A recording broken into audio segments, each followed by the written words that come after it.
Hello दोस्तों, welcome back to my YouTube channel जिसका नाम है सीक्रेट्स ऑफ स्टॉक मार्केट। और मैं हूं आपका दोस्त एंड होस्ट चंद्रा। आज मैं लेके आया हूं आपके लिए स्विंग ट्रेड्स।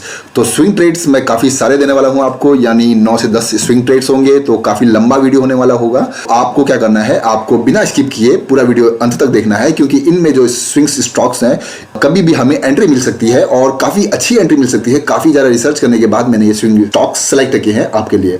जो स्विंग स्टॉक्स होते हैं दोस्तों, उनमें हमें टारगेट भी बड़ा अचीव करना होता है और हमारा स्टॉप लॉस भी अकॉर्डिंगली बड़ा होता है। तो जो रिस्क टेकिंग ट्रेडर्स हैं वो थोड़ा सा ज़्यादा स्टॉप लॉस लगा सकते हैं। इसमें ऐसा नहीं है कि जैसे हम इंट्राडे स्टॉक्स की बात करते हैं, इंट्राडे स्टॉक्स का जो कॉन्सेप्ट है वो टोटली डिफरेंट है स्विंग स्टॉक्स से। स्विंग स्टॉक्स में हमें हो सकता है कि जहाँ पे हमें एंट्री मिले उसके बाद दोबारा से वो जो लेवल पे हमने एंट्री ली है उसके बाद वो लेवल टेस्ट हो और दोबारा से ऊपर की तरफ मूव करे। उसी के अकॉर्डिंगली आपको अपना स्टॉप लॉस मेंटेन करना है। आपका रिस्क एपेटाइट मेंटेन, आपको पता होगा कि आपका रिस्क, आप कितना रिस्क ले सकते हैं, कितना आपका रिस्क एपेटाइट है।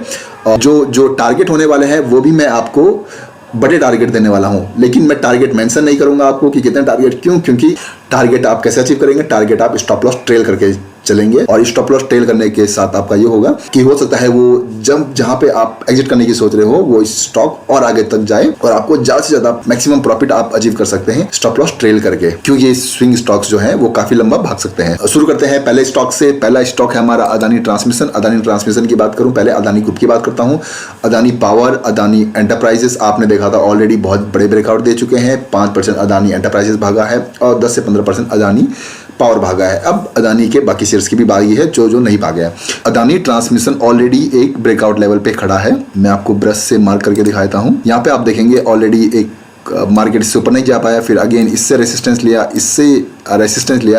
अब अगर अदानी ट्रांसमिशन इसके ऊपर एक ब्रेकआउट दे देता है तो हम इसमें लॉन्ग जा सकते हैं। अच्छा, एक और चीज वेरी इंपॉर्टेंट दोस्तों, कि जब आप इसमें एंट्री लेंगे तो आपका टाइम फ्रेम होने वाला है वो होने वाला है डेली टाइम फ्रेम में ही हम इसमें एनालिसिस कर रहे हैं। जो आपकी एंट्री होगी वो आप लेंगे 30 मिनट्स या 1 आवर में। तो अगर मैं आपको 1 आवर 30 मिनट्स और 1 आवर में, क्योंकि एक बहुत बड़ा टाइम फ्रेम है डेली टाइम फ्रेम का, और ये काफी दिनों तक हमें एंट्री को ट्रेल करते हुए चलना पड़ेगा ताकि हमें इसमें बड़ा टारगेट अचीव हो सके किसी भी स्टॉक में। तो जब आपको अडानी ट्रांसमिशन में अगर मैं आपको दिखाऊं 1 आवर का टाइम फ्रेम में, 1 आवर के टाइम फ्रेम में ये इस तरह का कुछ पैटर्न बना रहा है और एक कंसोलिडेशन फेज में जा रहा है। तो कंसोलिडेशन फेज में अगर आप देखें कि कोई ग्रीन कैंडल इसके ऊपर ब्रेक कर देती है, यहाँ कहीं ब्रेक कर देती है, तो आप उसमें एंट्री ले सकते हैं और स्टॉप लॉस आपका इसके, अगर आप बड़े रिस्क टेकिंग ट्रेडर हैं तो आप इसके नीचे भी स्टॉप लॉस लगा सकते हैं। अगर मैं आपको नाप के दिखाऊं तो ये आपका 6% तक का स्टॉप लॉस आप लगा सकते हैं। और जो टारगेट आपको मिलेंगे, टारगेट भी दोस्तों बड़े मिलेंगे। तो घबराइए मत कि 6% का स्टॉप लॉस है, क्योंकि टारगेट आपको हमें 10, 15 या 20% कितना भी मिल सकता है। अगर आप रिस्क टेकिंग ट्रेडर नहीं है तो आप किसी उस जो कैंडल यहाँ पे ग्रीन बनेगी उसके नीचे भी अपना स्टॉप लॉस प्लेस कर सकते हैं और इस जो स्टॉक है उसको आप ऊपर जाने के लिए छोड़ सकते हैं। वो कितना ऊपर जाता है, आप 30 मिनट्स में भी एंट्री ले सकते हैं कोई से भी स्टॉक्स में जो मैं आपको देने वाला हूँ, और 30 मिनट्स में भी आपका स्टॉप लॉस कहीं यहीं आसपास बनेगा। 1925 के करीबन आपका स्टॉप लॉस बनेगा या 1920 के करीबन आपका स्टॉप लॉस बनेगा। तो दोबारा से आते हैं डेली टाइम फ्रेम में। तो अगर इसके ऊपर कोई bullish candle, green candle close होती है तो हम एंट्री लेंगे, स्टॉप लॉस अगेन हम इसके नीचे लगाएंगे। अगर आप जैसे जैसे आप रिस्क टेकिंग ट्रेडर हैं वैसे वैसे आप अपनी श्रद्धा अनुसार अपना स्टॉप लॉस ट्रेल कर सकते हैं। जैसे कि अगर आपका 5% टारगेट अचीव हो जाता है तो आप ये कर सकते हैं कि आप 3% का प्रॉफिट लेके, और मतलब अगर 5% चला जा चुका है तो 5% के नीचे, 5% के 2% नीचे, यानी 3% का आप स्टॉप लॉस ट्रेल कर सकते हैं, ताकि अगर वो 2% को टच करे तो आप 3% प्रॉफिट में निकल जाओ। और अगर वो उससे ऊपर जाता है तो आप स्टॉप लॉस ऐसे ही ट्रेल करने वाले हो। तो आप स्टॉप लॉस 2% का या 3% का भी लगा सकते हो, ट्रेलिंग स्टॉप लॉस, ताकि जैसे कि आप रिस्क टेकिंग ट्रेडर हैं। तो ये अदानी ट्रांसमिशन। आप वीडियो को आगे बढ़ाते हैं, नेक्स्ट शेयर की तरफ चलते हैं जो है बेल भारत इलेक्ट्रॉनिक। तो भारत इलेक्ट्रॉनिक्स में क्या खास है, भारत इलेक्ट्रॉनिक्स में अगर आप देखेंगे तो ये डेली टाइम फ्रेम का चार्ट है इसका, और डेली टाइम फ्रेम के चार्ट में देखेंगे आप ये कितने कंसोलिडेशन फेज में चल रहा है, और 14 सितंबर से ये एक कंसोलिडेशन फेज में चल रहा है दोस्तों। तो जितना बड़ा कंसोलिडेशन उतना बड़ा टारगेट होना चाहिए इसका, as per the stock market rules. तो अगर ये इस लेवल के ऊपर कहीं निकालता है 227 या 228, 29 या 30 के ऊपर भी निकालता है, एक ग्रीन कैंडल फॉर्म करता है छोटे टाइम फ्रेम में, यानी 30 मिनट्स या 1 आवर के टाइम फ्रेम में अगर कैंडल फॉर्म करता है और सस्टेन कर लेता है तो डेफिनेटली हम इसमें लॉन्ग जा सकते हैं। स्टॉप लॉस ट्रेल करने के साथ जाएंगे हम लॉन्ग। इसमें स्टॉप लॉस कितना होना चाहिए, स्टॉप लॉस आपके श्रद्धानुसार होना चाहिए, यानी कोई या तो जो कैंडल इसके ऊपर फॉर्म हो रही है उसके नीचे स्टॉप लॉस होना चाहिए। और अगर आप ज्यादा रिस्क टेकिंग ट्रेडर हैं तो अगर आप जैसे इसके ऊपर होता है तो इसके नीचे जो स्टॉप लॉस होगा वो बहुत बड़ा हो जाएगा 17% तक का। लेकिन अगर आप इसको लॉन्ग टर्म के लिए देख रहे हैं तो डेफिनेटली आप 17% तक का भी स्टॉप लॉस लगा सकते हैं लॉन्ग टर्म पर्सपेक्टिव के उससे। लेकिन आप अगर शॉर्ट टर्म देख रहे हैं, स्विंग ट्रेड्स देख रहे हैं, तो आप डेफिनेटली जो कैंडल इसके ऊपर क्लोज होती है 227, 230 के ऊपर, तो डेफिनेटली आप उस कैंडल के नीचे भी स्टॉप लॉस लगा सकते हैं और इसको ट्रेड कर सकते हैं फ्यूचर के लिए। नेक्स्ट स्टॉक की बात करूंगा, भेल एक बहुत ही बेहतरीन स्टॉक्स है। और क्यों बेहतरीन है मैं आपको डेली टाइम फ्रेम में दिखा देता हूं। अगर आप ये चार्ट देखेंगे भेल का, तो ये जो ट्रेंड लाइन मैंने ऑलरेडी ड्रॉ कर रखी है, इस पे भेल सपोर्ट ले रहा है। कब से ले रहा है? 6 नवंबर से यहाँ पे सपोर्ट लिया, देन अगेन 22 दिसंबर को सपोर्ट लिया, देन 26 फेब को सपोर्ट लिया, देन यहाँ कहीं कंसोलिडेशन किया, इसके बाद ब्रेकआउट दिया, और उसके बाद देखेंगे जब सपोर्ट लिया उसके बाद कितना ऊपर मार्केट भागा है। बड़े बड़े टारगेट देता है भेल। तो ऐसे ही आपको स्टॉप लॉस ट्रेड करना है ताकि आपको बड़े टारगेट अचीव हो सके। जितने आप रिस्क ट्रेडर होंगे उतना रिवॉर्ड भी आपको ज्यादा मिलेगा। देखिए कितने बड़े बड़े टारगेट हमको मिले। तो अब भेल दोबारा से इस ट्रेंड लाइन को इसने ब्रेक कर दिया था, तो ये एक फेक ब्रेकआउट साबित हुआ। ब्रेकआउट देने के बाद भेल अगेन कंसोलिडेशन मोड में चला गया और मैंने एक ट्रेंड लाइन अपसाइड में भी ड्रॉ करके रखी है, ये वाली। तो अब देखेंगे भेल जैसे कि बाकी निफ्टी, बैंक निफ्टी और बाकी काफी सारे स्टॉक्स में ब्रेकआउट आ चुका है, तो भेल का अब इस ब्रेकआउट का टाइम आ चुका है। ऑलरेडी ये ब्रेकआउट दे चुका है, लेकिन ट्रेंड लाइन के ऊपर आना बाकी है। तो ट्रेंड लाइन के ऊपर जैसे ही ये आती है, यानी 65 या 66 के लेवल पे जैसे ही आती है, आप इसमें एंट्री कर सकते हैं। छोटी सी एंट्री भी काफी रहेगी, यानी 65.50 भी अगर ये दिखा देता है तो आपके लिए वो एंट्री काफी शानदार रहेगी, क्योंकि आपका स्टॉप लॉस छोटा सा ही होने वाला है। तो अगर आप एक बहुत ही अच्छी एंट्री पे एंटर करते हैं, क्योंकि मार्केट में बहुत ही अच्छी एंट्री में एंटर करना बहुत ही जरूरी होता है। परफेक्ट एंट्री जिसे हम बोलते हैं, परफेक्ट एंट्री करना बहुत जरूरी होता है। क्योंकि उसके हिसाब से हमारे स्टॉप लॉस भी छोटे हो जाते हैं और हमारे टारगेट बड़े हो जाते हैं। तो इसमें अगर आप देखेंगे तो आप इसके नीचे, अगर यहाँ कहीं कैंडल क्लोज होती है तो आप इसके नीचे भी स्टॉप लॉस लगा सकते हैं 6 to 7% का, यानी जो, और या फिर जो कैंडल इसके ऊपर ग्रीन कैंडल क्लोज होती है तो आप उसके नीचे भी स्टॉप लॉस लगा सकते हैं अपनी श्रद्धा अनुसार, कि जैसे आपका रिस्क एपेटाइट है। और ये स्टॉक कहाँ तक जा सकता है? अगेन ये बहुत बड़े बड़े फॉर्म्स बनाता है, बड़े बड़े पैटर्न्स बनाता है। देखेंगे आप ये हायर हाई जा रहा है स्टॉक, तो यहाँ भी आपको मिनिमम टारगेट काफी अच्छा मिल सकता है। 20% का भी मिल सकता है, 30% का भी मिल सकता है। देखते हैं कि आप इसको कितना ट्रेल कर सकते हैं। Only depend upon your risk appetite. एक और चीज दोस्तों, अगर आपको ये जो मैं ट्रेंड मैंने ऑलरेडी ड्रॉ करके रखे हैं, अगर आपको चाहिए तो आप इसकी पिक्चर कैप्चर कर सकते हैं। वीडियो पॉज करके आप पिक्चर कैप्चर कर सकते हैं। और दूसरी चीज, प्लीज मेरे चैनल को लाइक, शेयर और सब्सक्राइब करना ना भूलें ताकि मैं मोटिवेट होता रहूं। तो थोड़ा सा टाइम निकाल के मेरे चैनल को लाइक जरूर करें। चलिए बात कर लेते हैं अपने नेक्स्ट स्टॉक की। नेक्स्ट स्टॉक है अपना डेल्टा कॉर्प। डेल्टा कॉर्प अगर आप देखेंगे पिछले कई सालों में काफी गुना भागा है। अगर मैं आपको मंथली टाइम फ्रेम में भी आपको दिखाऊं तो ये एक kind of a multibagger stock जो मोर देन 200-300% दे चुका है। तो डेली टाइम फ्रेम में आप दिखाऊं आपको, तो डेली टाइम फ्रेम में ये ऑलरेडी 18 अक्टूबर से एक कंसोलिडेशन फेज में है और इससे ऊपर ब्रेकआउट नहीं दे पा रहा है। अब जबकि सारे स्टॉक्स में ब्रेकआउट आ रहा है, तो डेल्टा कॉर्प में भी हम उम्मीद करेंगे कि ब्रेकआउट दे। नहीं देता है तो कोई बात नहीं, हम एंट्री नहीं करेंगे। अगर ब्रेकआउट देता है, यानी जो इसका लेवल है ये 306 का, 307 का, इसको ब्रेकआउट करके ऊपर चला जाता है, तो इसके नीचे हम लगाने वाले हैं स्टॉप लॉस, और स्टॉप लॉस के बाद हम इसको ट्रेल करने वाले हैं काफी ऊपर तक। ये आपका मल्टीबैगर स्टॉक्स भी हो सकता है डेल्टा कॉर्प। क्योंकि ये बार बार यहाँ पे से रेसिस्टेंस ले रहा है, एक यहाँ पे, then second time, then third time and then fourth time. तो फिफ्थ टाइम दोबारा से ऊपर आता है तो डेफिनेटली हम सिर्फ ये जो मैंने ऑलरेडी पैटर्न बना के रखा है इसको ब्रेक करने का इंतजार करेंगे। और अगर कहीं ये 310, 11, 12 के ऊपर क्लोज हो जाता है तो डेफिनेटली हम इसमें एक लॉन्ग साइड की पोजीशन ले सकते हैं और स्टॉप लॉस आपका 6 to 7% होना चाहिए। बात कर लेते हैं डीएलएफ की। डीएलएफ अगर आप देखेंगे तो डीएलएफ का जो पैटर्न है वो भी काफी अच्छा पैटर्न है। मैं आपको डेली टाइम फ्रेम में भी दिखाऊंगा और जो ट्रेंड लाइन मैंने ड्रॉ करके रखी है उसमें भी दिखाऊंगा कि काफी अच्छा, यानी ये 22 अप्रैल 21 से इस ट्रेंड लाइन को सपोर्ट कर रहा है। यानी देखो कितना एक साल का पूरा डाटा है और एक साल तक उस ट्रेंड लाइन को सपोर्ट कर रहा है। यानी ये ट्रेंड लाइन जो है कितनी इंपॉर्टेंट हो चुकी है अब डीएलएफ के लिए।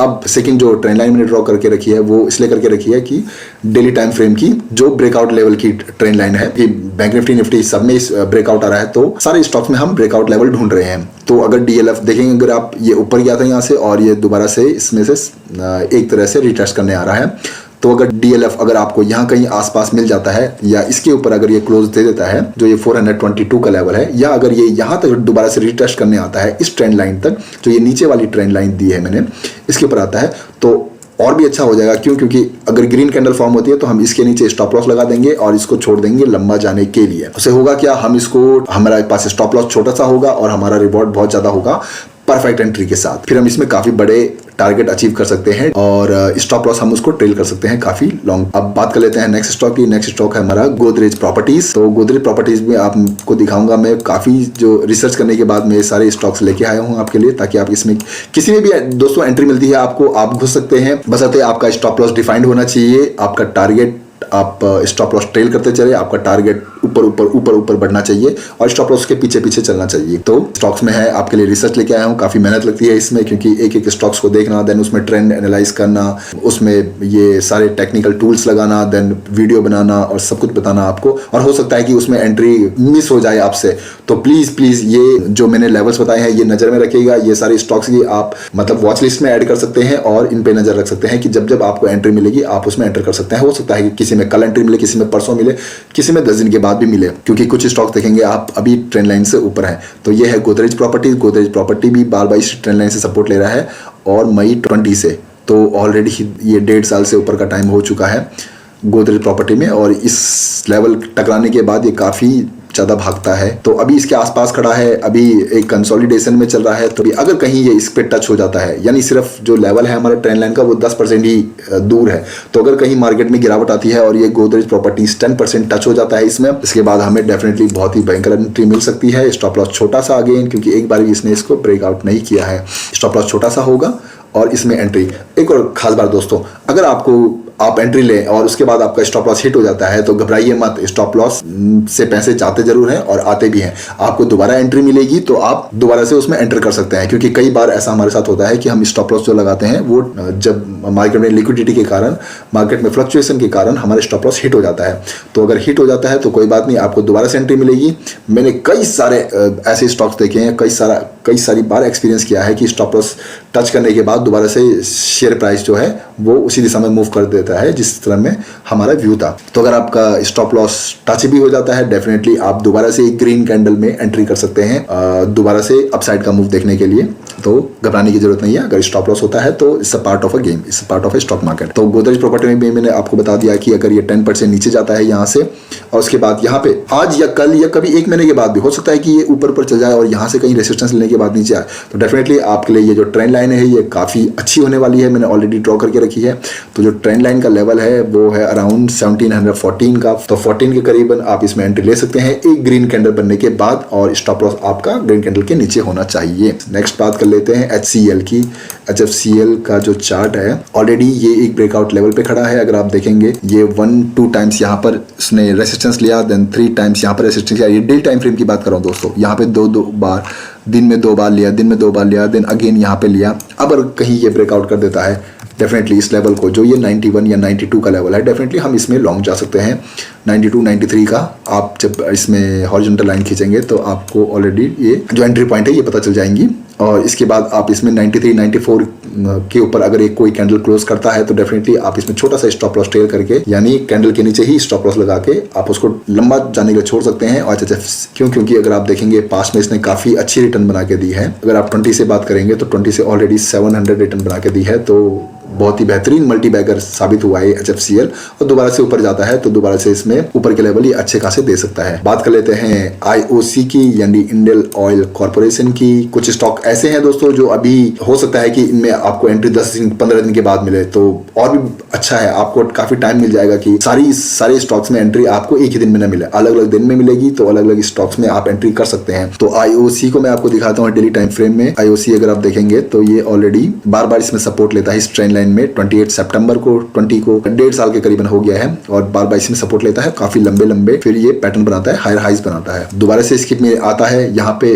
तो नहीं आया, यहाँ पर भी नहीं आया, लेकिन अगर ये दोबारा कहीं आता है तो आप कभी इसको फ्यूचर में भी ट्रेड कर सकते हैं। आज नहीं तो 10 दिन के बाद आप इसको ट्रेड कर सकते हैं और छोटा सा स्टॉप लेके, यानी जो अभी ट्रेंड लाइन का लेवल है वो चल रहा है 108। आप अगर ये ट्रेंड लाइन देख रहे हैं तो आप ये भी ज्वाइन कर सकते हैं, सारे टच पॉइंट्स आप ज्वाइन कर सकते हैं और आपको एक अच्छी ट्रेंड लाइन देखने को मिल जाएगी। अगर मैं इसको ये भी ज्वाइन करूं तो ये भी एक ट्रेंड है, और यहाँ से ऑलरेडी अगर दोबारा से इसमें रेजिस्टेंस लेता है तो यहाँ पर भी आप एंट्री ले सकते हैं, डिपेंड अपॉन कि आप कितना स्टॉप लॉस इसको ट्रेल करते हैं। दूसरी चीज, अगर आपको इसको पिक्चर कैप्चर करना है, आप पिक्चर कैप्चर कर सकते हैं जो स्टॉक्स में आपको दिखा रहा हूं, ताकि आपको ये ट्रेंड लाइन ड्रॉ करने में आसानी हो। ये डेली टाइम फ्रेम है और ये मैंने टच पॉइंट्स इसके ड्रॉ करे हैं ट्रेंड लाइन से यहाँ से। तो बात कर लेते हैं नेक्स्ट स्टॉक की। तो नेक्स्ट स्टॉक हमारा है लिंडे इंडिया। लिंडे इंडिया में क्या खास है? लिंडे इंडिया में अगर मैं आपको डेली टाइम फ्रेम के चार्ट में दिखाऊं तो अगर आप देखेंगे तो ये भी काफी अच्छी ट्रेंड लाइन से टकरा रहा है, यानी पूरा एक साल तक, यानी जनवरी 2021 से टकराया, फिर ऊपर गया, नीचे गया, फिर टकराया, कंसोलिडेशन हुआ, फिर बड़े बड़े पैटर्न दिए 50% तक के। अब ये ब्रेकआउट लेवल पे खड़ा है और सिमेट्रिक ट्रायंगल भी बना रहा है एक तरह से।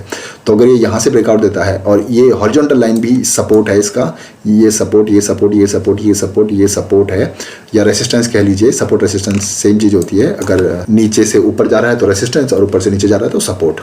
तो अगर ये यहाँ से टकराती है और ऊपर क्लोज कर देता है ये 30 मिनट्स या 1 आवर के टाइम फ्रेम में और सस्टेन कर जाता है, तो डेफिनेटली मैं इसमें लॉन्ग जा सकता हूँ। छोटा सा मेरा स्टॉप लॉस होना चाहिए, जितना आपका रिस्क एपेटाइट है उतना आपका स्टॉप लॉस होना चाहिए और आप इसमें लॉन्ग जा सकते हैं। लिंडे इंडिया में जो ये एंट्री लेवल है, एंट्री लेवल हो सकता है आपका 2716, 15 या 20, डजंट मैटर। 2-4 पॉइंट से कुछ ज़्यादा फर्क नहीं पड़ने वाला है, क्योंकि हम स्विंग ट्रेड्स की बात कर रहे हैं, हम इंट्राडे की बात नहीं कर रहे हैं। दोनों का कॉन्सेप्ट काफ़ी ज़्यादा अलग है। तो ये था लिंडे इंडिया। लिंडे इंडिया के बाद सेल देना चाहूँगा। सेल में काफ़ी देखेंगे आप, मेटल सेक्टर काफ़ी गिरा हुआ है, लेकिन कुछ दिन से टाटा स्टील, जिंदल स्टील काफ़ी ज़्यादा भाग रहे हैं।